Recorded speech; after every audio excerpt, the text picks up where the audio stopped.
అవని stories. గత ఎపిసోడ్లో అవనిని కాపాడుకోవడానికి సురేష్ తల్లికి లొంగి ఆనంద్ రాసిన ఉత్తరాన్ని అనసూయకి ఇచ్చేస్తాడు. అనసూయ ఆ ఉత్తరాన్ని కాల్చేస్తుంది. కానీ అవని పరిస్థితి విషమించి గుండె ఆగిపోతుంది. అదే సమయంలో సురేష్కు సీను ఒక షాకింగ్ నిజం చెప్తాడు.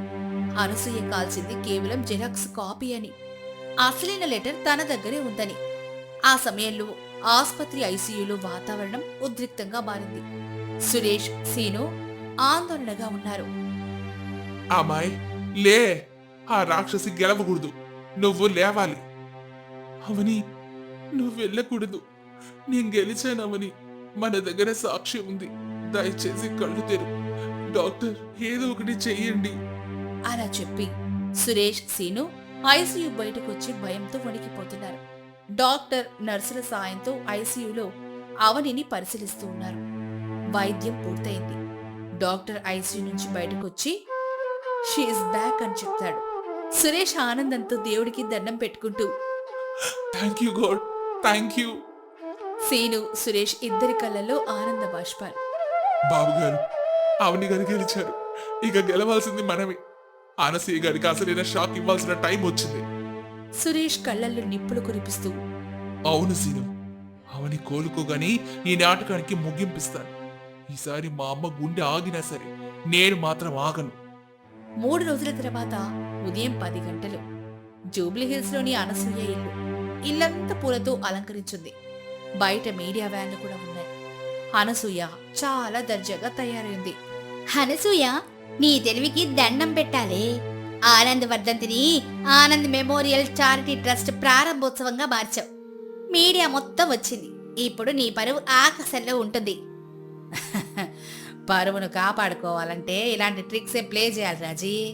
ఆ సురేష్ గాడు ఆసుపత్రిలో ఏడుస్తుంటాడు. ఆ అవని సత్య ఉంటుంది. ఒకవేళ బతికినా వాడి దగ్గర సాక్ష్యం లేదు కదా. నా సామ్రాజ్యం సేఫ్.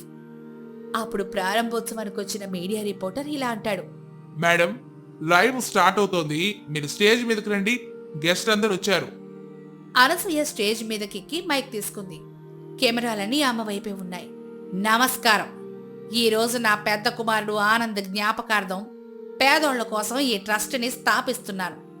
నా కొడుకు ఆనంద్ ఎంతో గొప్పవాడు, సంస్కారం ఉన్నవాడు. సరిగ్గా అప్పుడే గేటు దగ్గర ఒక అంబులెన్స్ సైరన్ మోగింది. అందరూ అటువైపు తిరిగారు. అంబులెన్స్ వెనక సురేష్ కారు కూడా వచ్చింది. అనసూయ, సురేష్ వచ్చాడే, కానీ అంబులెన్స్ ఏంటి? బాడీ తీసుకొచ్చాడా? అయ్యో పాపం, అవని చనిపోయినట్టుంది. మీడియా ముందు సింపతి కొట్టేయడానికి ఇదే మంచి ఛాన్స్. అయ్యయ్యో, నా చిన్న కోడలు ఆరోగ్యం బాలేదని చెప్పాను కదయ్యా, బహుశా ఏదో జరగరాందే జరిగుంటుంది అని మైక్లో ఏడుస్తుంది. సురేష్ కారులోంచి దిగాడు. అంబులెన్స్ లో నుంచి సీను ఒక వీల్ చైర్ని దించాడు. అందులో అవని కూర్చొనుంది. ఆమె ముఖం ఇంకా పాలిపోయింది, కాని కళ్ళల్లో ధైర్యం ఉంది. ఆమె చేతిలో సెలైన్ బాటిల్ స్టాండ్ సీను పట్టుకున్నాడు. మీడియా వాళ్ళు కెమెరాని జూమ్ చేస్తూ, అదిగో సురేష్ గారు, ఆయన భార్య బతికే ఉన్నారే. ఆ సమయంలో సురేష్, సీను వీల్ చైర్లో అవనిని తీసుకొస్తూ స్టేజ్ వైపు నడుచుకుంటూ వచ్చారు. అనసూయ ముఖంలో రంగులు మారాయి. సురేష్ నేరుగా స్టేజ్ మీదకెక్కి అనసూయ చేతిలో నుంచి మైక్ లాక్కున్నాడు. మైక్ వదలకుండా గట్టిగా పట్టుకుంది అనసూయ. సురేష్, ఏం చేస్తున్నావురా? ఇది లైవ్, కిందకు దిగు. సురేష్ మైక్ లాక్కొని, అవును మమ్మీ, ఇది లైవ్ కాబట్టి మాట్లాడుతున్నా. రికార్డెడ్ అయితే నువ్వు ఎడిట్ చేస్తావు కదా. అందరు షాక్ అయ్యారు. మీడియా ఆసక్తిగా చూస్తోంది. సురేష్ మీడియా వైపు తిరిగి, అందరికీ నమస్కారం. మా అమ్మగారు, నా అన్నయ్య ఆనంద్ ఎంత గొప్పవాడో చెప్తున్నారు కదా, కానీ నిజం వేరే ఉంది. ఈ ట్రస్ట్, ఈ చారిటీ అంతా ఒక ముసుగు, ఒక అబద్ధాన్ని దాచడానికి వేసిన రంగు. నోరు ముయ్యిరా, ఆస్తులు చిల్లి గవ్వ కూడా ఇవ్వడం, రోడ్డున పడిపోతావు. ఆస్తి కాదు మమ్మీ, నిజం ముఖ్యం. ఫ్రెండ్స్, 8 ఏళ్ల క్రితం నా అన్నయ్య ఆనంద్ చనిపోయింది యాక్సిడెంట్ లో కాదు, డ్రగ్స్ మత్తులు. మీడియా వాళ్ళంతా షాక్ అయ్యారు. జనం గుసగుసలాడారు. అనసూయ ఏమో వణికిపోయింది. నా అన్నయ్య డ్రగ్స్ కి బానిసయ్యాడు, కానీ ఆ నిందను మా అమ్మ ఒక అమాయకమైన అమ్మాయి మీద వేసింది. ఆ అమ్మాయి నా భార్య అవని. వీల్ చైర్లో ఉన్న అవనిని చూపిస్తూ అంటాడు. ఈమెను ఇన్నాళ్ళు ఒక హంతకురాలుగా చిత్రీకరించి చంపడానికి ప్రయత్నించింది. అబద్ధం. వీడు ఆస్తి కోసం నా మీద నిందలేస్తున్నాడు. వీడికి పిచ్చి పట్టింది. సాక్ష్యమేది?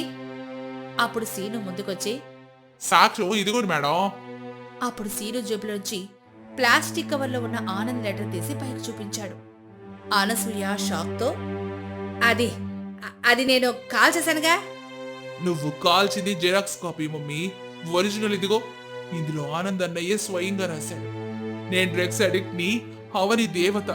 ఆమె నన్ను మార్చడానికి ప్రయత్నించింది కానీ నేను వినలేదు అని. సీను ఆ లెటర్ని మీడియా వాళ్ళ చేతిలో పెట్టాడు.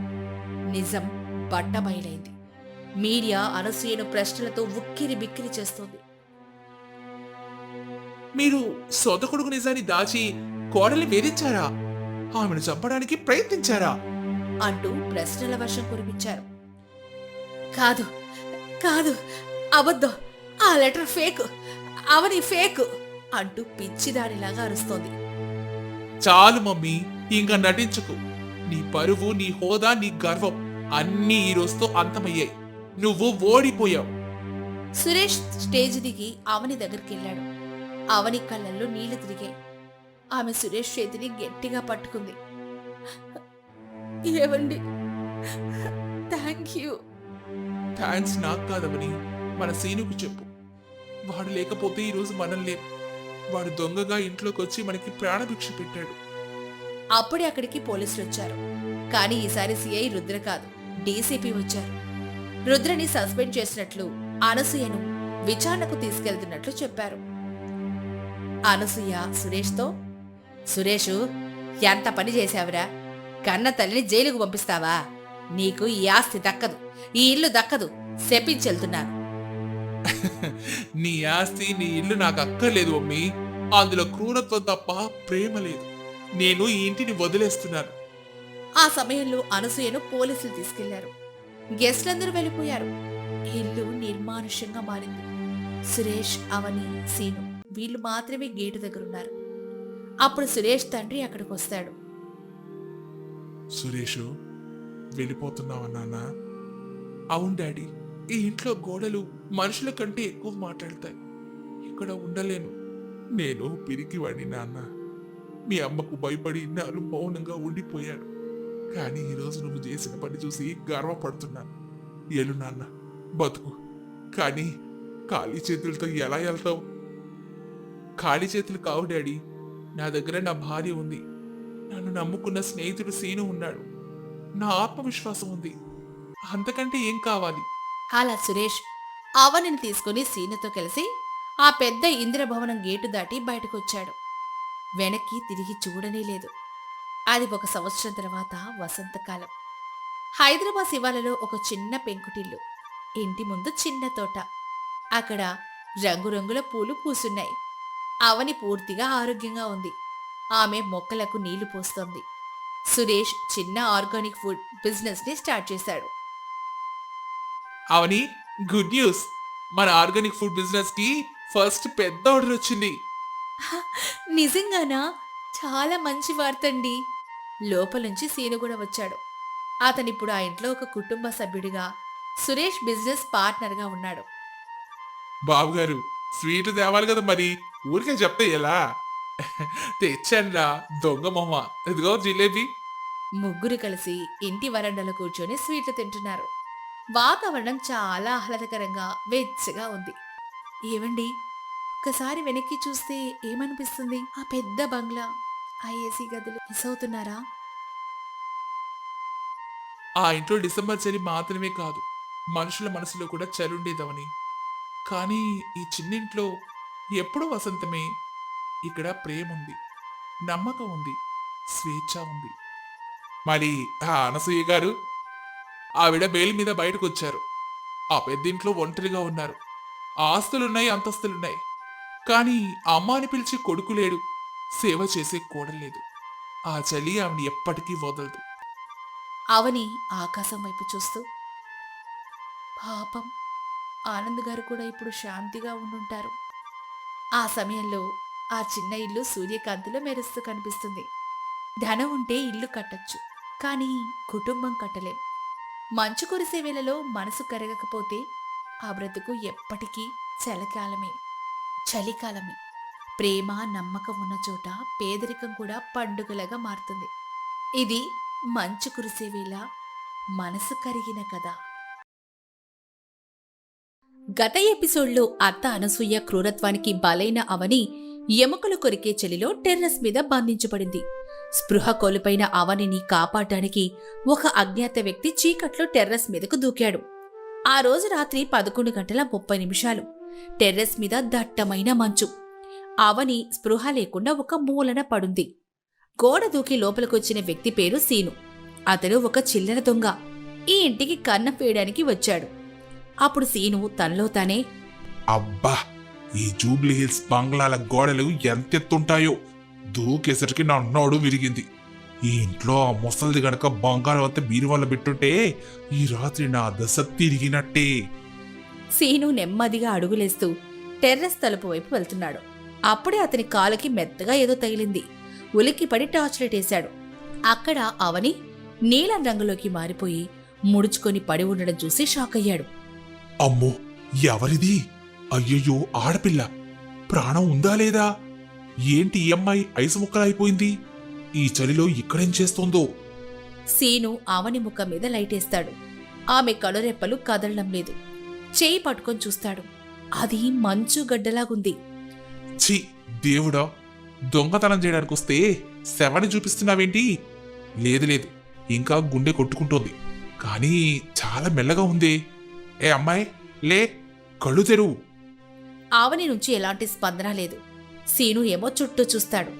తలుపేమో లాక్ చేస్తుంది. ఎవడ్రా వీడు? ఇంత అందమైన అమ్మాయిని చెల్లు బయటపడేసి తాళం వేశాడు. మనిషో పశువా? ఇప్పుడు నేనేం చెయ్యాలి? తలుపు పగలు కొడితే శబ్దం వస్తుంది, దొరికిపోతాను. అలాగని ఈ అమ్మాయిని వదిలేస్తే అమ్మో, గంటలోనే చచ్చిపోతుంది. సీను ఏమో సందిగ్ధంలో పడ్డాడు. తన ప్రాణమా, అవని ప్రాణమా? చివరికి అతనిలోని మానవత్వమే గెలిచింది. పక్కనే ఉన్న స్టోర్ రూమ్ తలుపులు సందులో నుంచి ఒక పాత దుమ్ము పట్టిన గోనె సంచి, ఒక చిరిగిన రగ్గు లాగాడు. వాటిని అవని మీద కప్పాడు. ఆమె అరికాళ్లకు చేతులకు గట్టిగా రుద్దుతున్నాడు. అప్పుడు సీను అవని చేతులు రుద్దుతూ, అమ్మాయి, బతకాలమ్మా. నీకోసం కాకపోయినా నేను ఇలా చేసిన వాడికి శిక్ష పడ్డానికైనా నువ్వు బతకాలి. ఈ రగ్గు వేడికి కొంచెం ఊపిరి ఆడుతుందిలే. అప్పుడే కింద నుంచి ఏదో శబ్దం వినిపించింది. ఎవరో మెట్లెక్కుతున్నట్లు అనిపించింది. సీను ఉలిక్కిపడ్డాడు. అయ్యోయ్యో, ఎవరు వస్తున్నారు? నేనిక్కడే ఉంటే దొంగాడి చంపేస్తారు. సారీ అమ్మాయి, నేనెళ్ళాలి. కానీ నిన్ను దేవుడే కాపాడాలి. సీను అక్కడి నుంచి గోడ దూకి పారిపోతాడు. కాని వెళ్లే ముందు కావాలని అక్కడ ఉన్న ఒక పెద్ద ఇనుపరాడ్ని కింద పడేస్తాడు. ధబీమని శబ్దం వస్తుంది. మరుసటి రోజు ఉదయం 6:30కు సూర్యుడు ఇంకా మంచు పొరలోనే ఉన్నాడు. అనసూయ హాల్లో కూర్చొనుంది. ఆమె ముఖంలో ఏమాత్రం పశ్చాత్తాపం లేదు. పార్వతమ్మేమో కాఫీ తెస్తుంది. అనసూయ కాఫీ సిప్ చేస్తూ, ఏమే పార్వతమ్మ, రాత్రి ఏదో శబ్దం వచ్చింది, వెళ్ళి చూసావా? లేదమ్మగారు, భయమేసి బయటికే రాలేదు. పిల్లులు ఏమైనా పడేసాయేమో. సరేలే, ఇప్పుడెళ్ళి ఆ టెర్రస్ మీద తలుపుది. ఆ మహారాణి రాత్రంతా చల్లో వణుకుంటుందిగా, ఈ పాటికి బుద్ధొచ్చుంటుంది. ఎళ్ళి కిందకి రమ్మని చెప్పు. పార్వతమ్మేమో కంగారుగా మెట్లెక్కుతూ, అమ్మో, చలిగాలికి కిటికీలు పగిలిపోతున్నాయి. సన్నమ్మగారు ఎలా ఉన్నారో ఏంటో. పార్వతమ్మ టెర్రస్ తలుపు తీస్తుంది. బయట దృశ్యం చూసి ఆమె గుండె ఆగినంత పనవుతుంది. అవని ఒక గోనె సంచి కప్పుకొని శవంలాగా పడుంది. ఆమె ముఖం పాలిపోయింది. అప్పుడు పార్వతమ్మ, అమ్మో అమ్మో, సినమ్మ ఏమైందమ్మా? కళ్ళు తెరవండి. అమ్మగారు, తొందరగా రండి, సినమ్మగారు కదలట్లేదు. ఆ అరుపులకు అనసూయ, అరవింద్ పరుగున పైకొస్తారు. అరవింద్ ఏమో అవనిని చూసి షాక్ అవుతాడు. అనసూయ, ఏం చేశావే? వచ్చని ప్రాణాన్ని తీసేశావా? అమ్మా అవని, లేమ్మా, మావని చూడమ్మా. అప్పుడు అనసూయ భయపడుతూ కాని నటిస్తూ, నాకేం తెలుసండి, నేను పని చేసుకోమని చెప్పాను. తనే తలుపేసుకుని పడుకుందేమో. ఏమే అవని, లే, నాటకాలాడకు. అమ్మగారు, ఊపిరి చాలా తక్కువగా ఆడుతుందండి. ఒళ్ళు ఐసు గంటలా ఉంది. తొందరగా హాస్పిటల్కి తీసుకెళ్ళాలి. డ్రైవర్, కార్తీ. అనసూయ, ఈరోజు కోళ్ళకి ఏమైనా జరిగితే నీకు నాకు విడాకులే, గుర్తుపెట్టుకో. అరవింద్ అవనిని ఎత్తుకొని కిందకి దిగుతూ ఉండగా ఇంటి గేటు దగ్గర ఒక కారు వేగంగా వచ్చి ఆగుతుంది. అది సురేష్ కారు. సురేష్ ఏమో కారు దిగి లగేజ్ తీసుకుని లోపలికొస్తూ ఉన్నాడు. అతనికి ఇవేవీ తెలీదు. ముఖంలో ఆనందం మాత్రమే ఉంది. చేతిలో ఒక గిఫ్ట్ బాక్స్, స్వెటర్ ఉంటుంది. మమ్మీ సర్ప్రైజ్, మీటింగ్ క్యాన్సిల్ అయింది, వచ్చేసాను. అవని అవని ఎక్కడున్నావు? నీకోసం ఏం తెచ్చానో చూడు, కాశ్మీరీ స్వెటర్. అప్పుడే అరవింద్ అవనిని మోసుకొస్తూ హాల్లోకొస్తాడు. సురేష్ ఏమో చేతిలో ఉన్న గిఫ్ట్ బాక్స్ కింద పడిపోతుంది. పరుగున వెళ్లి అవనిని పట్టుకుంటాడు. అవని ఏమైంది? డాడీ అవనికి ఏమైంది? ఎందుకు ఎందుకు ఇలా ఉంది? చల్లగా అయిపోయిందేంటి? సురేషు, ముందు హాస్పిటల్కి కాదు డాక్టర్ ఇంటికే పిలుద్దాం. కదిలిస్తే ప్రమాదమేమో. సోఫాలో పడుకోబెట్టు. పార్వతమ్మ హీటర్లు తీసుకురా, రగ్గులు తీసుకురా. అరవింద్ ఏమో డాక్టర్కి ఫోన్ చేసి జరిగిందంతా చెప్పి ఇంటికి రమ్మంటాడు. సురేష్ అవనిని సోఫాలో పడుకోబెట్టి ఆమె చేతుల్లో తన చేతుల్లోకి తీసుకుని రుద్దుతూ ఉంటాడు. అనసూయ ఒక మూల నిలబడి దొంగ చూపులు చూస్తూ ఉంటుంది. సురేష్ ఆవేశంగా అనసూయ వైపు తిరిగి, మమ్మీ చెప్పు, ఏం జరిగింది? నేను వెళ్ళేటప్పుడు తను బాగానే ఉంది కదా, రాత్రి ఏం జరిగింది? నాకేం తెలుసు నాయనా, నేను సాయంత్రం ఎవరో గెస్ట్లు వస్తే వాళ్ళతో బిజీగా ఉన్నా. ఏమేమో పైన ఏదో పనుందని వెళ్ళింది. బహుశా గాలికి తలుపు లాగబడిపోయి ఉంటుంది. మేమేమో వెంటనే పడుకునేసాం. ఉదయం చూసేసరికి ఇలా ఉంది. అబద్ధం, పచ్చి అబద్ధం. తన టెర్రస్ మీదకి ఎందుకు వెళ్తుంది? ఈ చెల్లో పనేముంటుంది? అయినా ఒకవేళ లాక్ పడితే అరవదా? మీరెవరు వినలేదా? మేమంతా గాఢ నిద్రలో ఉన్నాం సురేషు. అయినా దానికి అంత నిర్లక్ష్యం ఎందుకు? తలుపు చూసుకోవాలి కదా. ఇప్పుడు నా మీద అరుస్తావేంటి? మమ్మీ, తను నా భార్య మమ్మీ, ఒక మనిషి. నేను వెళ్ళేటప్పుడు చెప్పాను తన్ని జాగ్రత్తగా చూసుకోమని. నువ్వు కనీసం దాన్ని మనిషిగా కూడా చూడడం లేదు కదా. అప్పుడే ఫ్యామిలీ డాక్టర్ చక్రవర్తి వస్తాడు. అవనిని పరీక్షిస్తాడు. అందరూ ఆతృతగా చూస్తూ ఉంటారు. డాక్టర్ చక్రవర్తి పరీక్ష ముగించి సురేష్ వైపు చూస్తాడు. Suresh, just miss. ఇంకొక గంట లేట్ అయింటే ఈ అమ్మాయి కోమాలోకి వెళ్ళేది, లేదా హార్ట్ ఫెయిల్ అయ్యేది. Severe hypothermia. బాడీ టెంపరేచర్ 90 డిగ్రీల కంటే కిందకు పడిపోయింది. ఇప్పుడు పర్లేదా డాక్టర్? ఇప్పుడే ఇంజెక్షన్ ఇచ్చాను. హీటర్లు పెట్టి ఉంచండి, వేడి పానీయాలు ఇవ్వండి. కానీ ఒక్క మాట, ఈ చల్లే రాత్రంతా బయట ఉండటం అంటే మామూలు విషయం కాదు. మీ డాడీ చెప్పారు ఆమె పైన గోనె సంచి కప్పుందని. అది లేకపోయింటే ఈ పాటకి శవం అయ్యేది. గోనె సంచా? మా ఇంట్లో గోనె సంచులు ఎక్కడివి? అవని తను ఎక్కడి నుంచి తెచ్చుకుంది? బావుగారు, ఆ గోనె సంచులు పాత స్టోర్ రూమ్ లో ఉండాలి. కానీ అది తాళం వేసి ఉంటుంది కదా. సెన్నమ్మగారు దాన్ని ఎలా తీశారో. అదంతా ఇప్పుడెందుకే, బతికింది కదా చాలు. డాక్టర్ గారు థ్యాంక్స్ అండి. వెల్కమ్ మనసీ గారు. కానీ జాగ్రత్త, ఆమెకు న్యూమోనియా వచ్చే అవకాశం ఉంది. ఇమ్యూనిటీ చాలా తక్కువగా ఉంది. సరిగా తిండి తినట్లేదా అమ్మాయి? చాలా బలహీనంగా ఉంది. లేదు డాక్టర్, ఇక్కడి నుంచి నేనే చూసుకుంటాను. అప్పుడు డాక్టర్ వెళ్ళిపోతాడు. సురేష్ అవని పక్కనే కూర్చొనుంటాడు. ఆ రోజు మధ్యాహ్నం 12 గంటలు. అవని మెల్లగా కళ్ళు తెరుస్తుంది. ఆమె కళ్ళ ముందు సురేష్ ఆందోళనగా కనిపిస్తాడు. అవని, కళ్ళు తెరిచావా? Thank God. ఎలా ఉంది ఇప్పుడు? చలిగా ఉందా? ఏవండి మీరా? నేను చనిపోలేదా? ప్లీజ్ అవని, అలా మాట్లాడుకో. నేను వచ్చేసాను కదా, ఇక నీకేం కాదు. అసలు ఏం జరిగింది చెప్పు. నువ్వు టెర్రస్ మీదకి ఎందుకు వెళ్ళావు? తలుపు ఎలా లాక్ అయింది? అవని సురేష్ వైపు చూస్తుంది.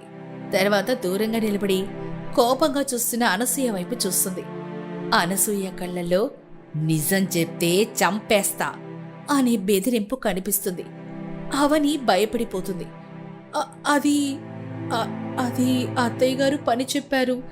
నేను గాలికి తలుపు. నిజం చెప్పవని మమ్మీ నిన్ను బలవంతంగా పంపిందా? తలుపు కావాలని వేశారా? నాకు తెలియాలి. లేదండి, అది ప్రమాదవశాత్తే జరిగింది. అత్తయ్య గారు మంచివారే. నేను నిజం చెప్తే తల్లి కొడుకుల మధ్య గొడవ అవుతుంది. ఆయన బాధపడతారు. ఇప్పుడే చెప్పకూడదు అని అవని మనసులో అనుకుంటుంది. సరే, నువ్వు రెస్ట్ తీసుకో, నేను నీ పక్కనే ఉంటాను. అనసూయ ఊపిరి పీల్చుకుంటుంది. కానీ అవని మనసులో మాత్రం ఆ రాత్రి ఎవరో వచ్చి తను కాపాడిన విషయం మెదులుతోంది. కానీ రాత్రి నేను స్పృహ కోల్పోయే ముందు ఎవరో వచ్చారు కదా, నా మీద గోను సంచి కప్పిందెవరు? అత్తయ్య గారైతే కాదు, మరి ఎవరు అని మనసులో అనుకుంటుంది. ఆ రోజు సాయంత్రం 4 గంటలు ఇంటి గేటు దగ్గర సీను అనే దొంగ ఒక రిక్షావాడి వేషంలో నిలబడి ఉన్నాడు. అతను లోపల ఏం జరుగుతుందో గమనిస్తున్నాడు. అప్పుడు సీను తనలో తాను, హా, బతికిందిరా, ఆ అమ్మాయి బతికింది. అబ్బా, ఎంత పుణ్యం కట్టుకున్నాను రా సీను. కానీ ఆ ఇంట్లో ఉన్న ఆ ముసలిది మామూలుది కాదు, సొంత కోడల్ని చంపాలని చూసింది. ఇప్పుడు నేను ఊరుకోకూడదు. నా దొంగతనానికి ఎలాగో ఛాన్స్ పోయింది. కనీసం ఈ నిజం అడ్డం పెట్టుకుని డబ్బులైనా సంపాదించాలి, లేదా అమ్మాయికి సాయమైనా చేయాలి. సీను జేబులో నుంచి ఒక చిన్న కాగితం తీసి దానిలో ఒక రాయి చుడతాడు. అందులో ఇలా రాసుంటుంది: రాత్రి నిన్ను కాపాడింది నేనే. మీ అత్తగారు నిన్ను చంపాలని చూసింది. నా దగ్గర సాక్ష్యం ఉంది. సీను ఆ రాయిని అవని గది కిటికీలో నుంచి లోపలికి విసురుతాడు. ఆ గదిలో అవని మందులేసుకొని పడుకోనుంది. టప్పుమని రాయి వచ్చి పడింది. అవని ఉలిక్కిపడి లేచింది. ఆ కాగితాన్ని తీసి చదివింది. అవని కాగితం చదివి షాక్ అవుతూ, ఏంటిది? నన్ను కాపాడింది ఎవరో బయట వ్యక్తా? సాక్షి ఉందా? అంటే అత్తయ్య గారు కావాలనే తలుపేశారని ఇతనికి తెలుసా? అవని కిటికీలో నుంచి బయటకు చూసింది. దూరంగా ఎవరో వ్యక్తి వెళ్లిపోవడం గమనించింది. అవని గుండె వేగంగా కొట్టుకుంది. ఈ విషయం సురేష్కి చెప్పాలా వద్దా? అవని ఆ కాగితాన్ని చేతిలో నలిపేస్తూ ఉండగా గది తలుపులు తెరుచుకున్నాయి. అనసూయ లోపలికొచ్చింది. ఆమె చేతిలో వేడి పాలున్నాయి. కాని ఆమె ముఖంలో మాత్రం చిరునవ్వుకు బదులు క్రూరత్వం ఉంది. అనసూయ కాగితం వైపు చూస్తూ, ఏంటవని, అప్పుడే లవ్ లెటర్లు మొదలెట్టావా? ఎవరిదది? చూపించు. భయంగా అవని వెనక్కి దాస్తూ, ఏం లేదత్తయ్య గారు, ఏం లేదు. అది అనసూయ దగ్గరకొచ్చి అవని చేతిలోంచి కాగితం లాక్కొని, ఇటివ్వు చూద్దాం. ఓహో, ఎవడో సాక్ష్యం ఉన్నవాడు దొరికాడన్నమాట. అంటే రాత్రి ఎవడో దొంగొచ్చాడు. వాడే నిన్ను బతికించాడు. ఇప్పుడు వాడే నిన్ను బ్లాక్మెయిల్ చేస్తున్నాడా, లేక నాకు వార్నింగ్ ఇస్తున్నాడా? అత్తయ్య, నాకు దీని గురించి ఏం తెలీదు. అనసూయ కాగితాన్ని పాల గ్లాసులో ముంచేసి నవ్వుతూ, వినావని, ఈ కాగితం ఈ పాలల్లో కరిగిపోయినట్టే ఈ సాక్ష్యం కూడా కరిగిపోవాలి. ఆ దొంగ మళ్ళీ వస్తే వాణ్ణి పోలీసులకు పట్టిస్తాను. కానీ నువ్వు గనక ఈ విషయం సురేష్కి చెప్తే ఈసారి చలి కాదు, మంటల్లో కాలిపోతావు. తాగే ఈ పాలు. అవని భయంతో వణికిపోతూ ఆ విషపూరితమైన బెదిరింపుడు భరిస్తూ పాలు తాగుతుంది. బయట శ్రీను ఆ ఇంటి వైపు చూస్తూ ఫోన్లో ఎవరితోనో మాట్లాడుతున్నాడు.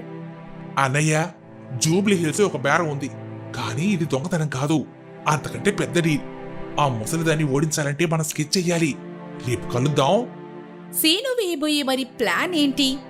అవనిని కాపాడడానికి అతను మళ్ళీ ఆ ఇంట్లోకి ఎలా వస్తాడు? అనసూయ గర్వానికి సీను తెలివికి మధ్య జరగబోయే యుద్ధం ఎలా ఉంటుంది? మరి అవని మౌనం వీడుతుందా? ఇవన్నీ తెలియాలంటే ఎపిసోడ్ 3 కోసం వేచి చూడండి.